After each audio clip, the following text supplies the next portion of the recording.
फतेहाबाद के टोहाना इलाके से दिल्ली के लिए युवा किसानों की टीम रवाना हुई।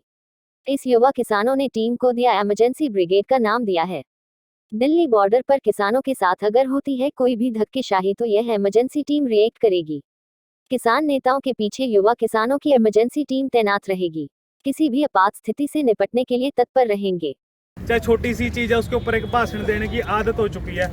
उसके अंदर वो कह रहे हैं कि डॉक्टर मनमोहन सिंह के बारे में वो कह रहे हैं कि ये बिल डॉक्टर मनमोहन सिंह का है। मैं आप लोगों को उनकी बोली हुई, उनकी तैयार की हुई ड्राफ्टिंग पढ़ के बता रहा हूँ। हमने तो ये लागू किया है। अगर डॉक्टर मनमोहन सिंह का ये बिल है और उनकी की हुई ये चीज है तो फिर इनकी क्या जरूरत थी। कांग्रेस के करप्शन के अगेंस्ट एक लहर खड़ी हुई थी जिसमें लोगों ने प्रधानमंत्री नरेंद्र मोदी को चुना था।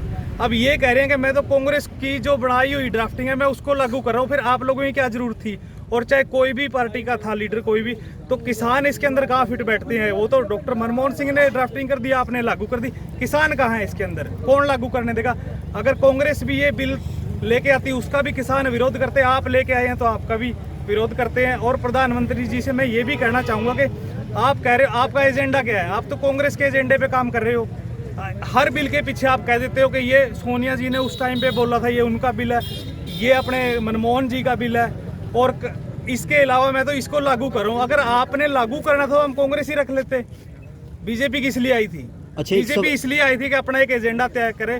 और ऐसा लगता था उस टाइम पे जैसे कि नरेंद्र मोदी प्रधानमंत्री बनते ही अगले दिन ही देश के अंदर राम राज्य आ जाएगा। आप देख रहे हैं पूरे देश के अंदर हर जगह आंदोलन हो रहे हैं। और एक भी बात मैं इसके अंदर और ऐड करना चाहूँगा। 2 दिन पहले उन्होंने अपने जो लीडर हैं हमारे, उन लीडरों को क्या कहा है कि आंदोलन जीवी उनको कहते हैं। फिर कह रहे हैं कि इसके अंदर कुछ लोग ऐसे हैं जो हर आंदोलन के अंदर चले जाते हैं। एटलीस्ट प्रधानमंत्री जी ने ये चीज़ तो मानी कि जो आंदोलन हो रहे हैं वो आंदोलन उनके, चाहे वो वकीलों का है, चाहे वो यूथ का है, चाहे वो किसानों का है, वो उनके अपने आंदोलन है। अगर कोई उसके अंदर जाके बैठता है तो ये विपक्ष का आंदोलन नहीं है। तो खुद ही एडमिट कर ली बात उन्होंने। जब लोगों को ये आंदोलन है तो इसके ऊपर विपक्ष क्यों थोपा जा रहा है। ठीक है, शुक्रिया। इन्ने के अंदर किसान सारे आंदोलनरत हर एक अपने अपने नज़दीक लगते हैं, सभी बॉर्डरों पे बैठे हुए हैं। और उसमें कहीं ना कहीं वैसे तो गांव वाइज सबकी ड्यूटी लगी हुई है, सब वहाँ पे अपने गांव के हिसाब से बैठे हैं। लेकिन कहीं ना कहीं हमें एक यूनिटी की कमी नज़र आ रही थी। जो युवाओं के अंदर कोई एक यूनाइट सबको करे और यूनाइट होकर सब एक काफिला बनाएं और हर काफिले के साथ हर एक बॉर्डर पे पहुंचने का काम करें।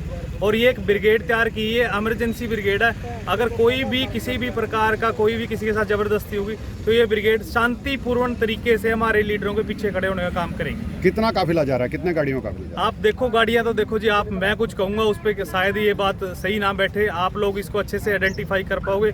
हमारे अनुमान से 100 गाड़ियों के आसपास काफिला जा रहे हैं। तो आपने टोहाना में कितने दिनों तक अभियान चलाया और कितने युवा आपसे जुड़े? अगर युवा का जज्बा हम देखें, इसको अभियान नहीं कहा जा सकता जी। जिस युवा को पता लगा है, यहाँ टाउन पार्क के सामने खड़े हो गए, एक सोशल मीडिया पे हमने डाला था और मेरे दोस्तों ने मिलके सबने एक दूसरे के साथ कनेक्टिविटी बनाई थी। उस कनेक्टिविटी के दौरान जज्बे को देखते हुए युवा तो पहले से ही तैयार था। कब तक का कार्यक्रम है ये? जाएंगे वहाँ पे जब तक आंदोलन चलता रहेगा। अब ये आंदोलन मुझे ये लग रहा है कि हरियाणा के अंदर ये आंदोलन अपने जीवन का एक हिस्सा बन चुका है। क्योंकि सरकार का जो अड़ियल रवैया देखने में आज तक कभी ऐसा नहीं हुआ था कि 70 दिन 60 दिन 214 से ऊपर हमारे किसान शहीद हो चुके हैं। और 122 हमारे युवा और बुजुर्ग 70 साल 80 साल के जो बुजुर्ग थे उनको भी जेल में डाल दिया। वो बेचारे टिकरी बॉर्डर से उठाए गए हैं, जिनका लाल किले से कोई लेना ही देना नहीं था। टिकरी बॉर्डर पे बैठे हुए 70-80 साल के बुजुर्गों को उठा के जेल में डाला गया। क्या मांग करते हो?